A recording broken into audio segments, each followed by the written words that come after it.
Now to Swan in Finland, a yard and a name that needs no introduction to any sailor anywhere, but one that perhaps in recent years has been known more for producing super yachts and carbon performance boats than it has the cruising yachts that built the name over the last 50 years. However, we've come aboard this, the new Swan 54, which is much more the moderate displacement cruising yacht that made the yard's name. It's a blue water cruiser that could be sailed by a couple or a family anywhere around the world.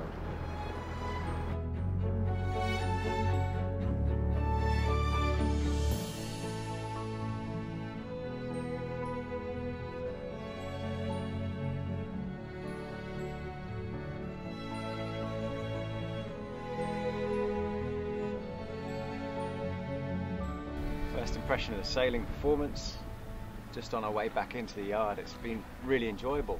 A light breeze, but enough to get the boat going. 8 to 10 knots. We were sailing 7.5 going upwind, up to 9 knots with the kite up as well. But you know, it's not bad for a moderate displacement yacht. But it's not about the figures on a Swan. It's about how she feels, and it's the way that she moves through water. It's very elegant. It's not twitchy at all on the helm. It's very much a cruising yacht. This one's been set up well for getting the most performance out of her. Carbon rigging. It's this spot here, being able to sit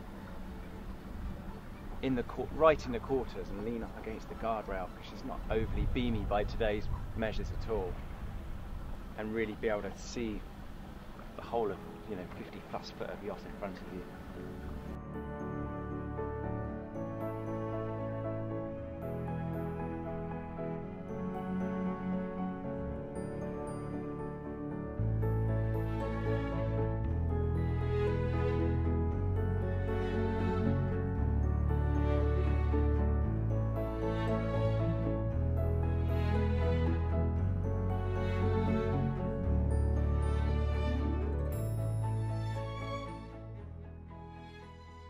Couple of nice aspects about the cockpit design. Yeah, it's by no means too different to be able to reach winches these days, but you can do that. You can let off the primary winch easily enough, and the German led main sheet, both of them on reversible winches. Makes sense. Aspect I like is the way Nautor have mounted these pedestals for the wheels right on the aft part of the cockpit benches. It means you get lovely long cockpit benches. The wheels are close together enough to reach, but they're also right in the right spot, so you're in the quarters without being up against the backstay. It's just been really well thought out. Your overall impression down below is really, it's a harmonious mix of modern and traditional.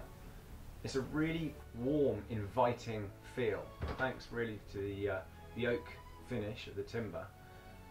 Plenty of natural light, plenty of headroom, and really clever use of indirect lighting as well by Swan.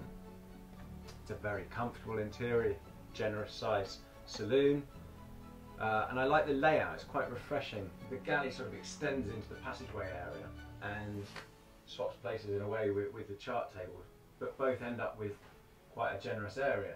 And I think the one thing that blue water cruisers all value is stowage space, and this has it in spades really.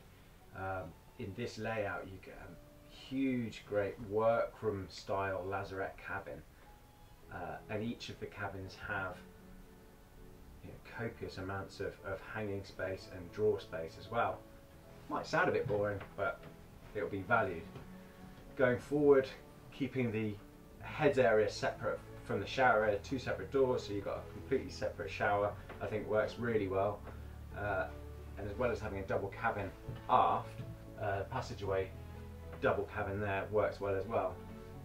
And then obviously a forward master cabin with plenty of space. In general, it's a quality, luxurious feel that you'd expect from Swan throughout.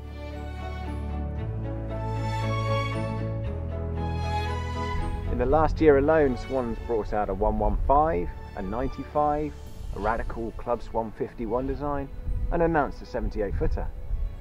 But it's this return to a more moderate sized 54 foot blue water cruiser but it's perhaps the most welcome one. It's 1 AM here in Finland. The sun's finally gone down, it's just starting to get dark. But this boat shows that pedigree, design and build will shine eternally.